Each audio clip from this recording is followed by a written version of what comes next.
Okay, let's look at it from the side view.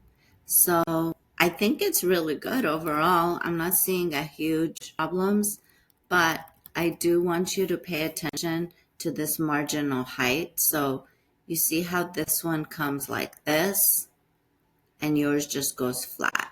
So what we want is for you to create this little marginal ridge. So you need to create like a little, it has to be symmetrical, right? So as you're filling it, you need to act the composite to the side like this, and then you'll create a little bump here.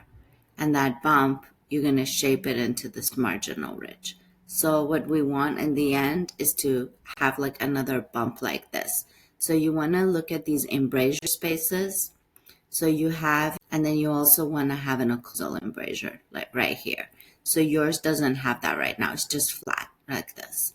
So we want to, when you're packing it, you want to create the nice shapes that mimic the adjacent teeth and mimic natural anatomy. Overall, I think it's very good, doctor. I think your contact is probably there, but maybe we need to work on the shape of the filling just to get it to mimic nature, mimic the adjacent tooth. So you get these two spaces, one in the bottom, a triangle in the bottom, and then a similar but smaller triangle in the top that follows these cusps like this.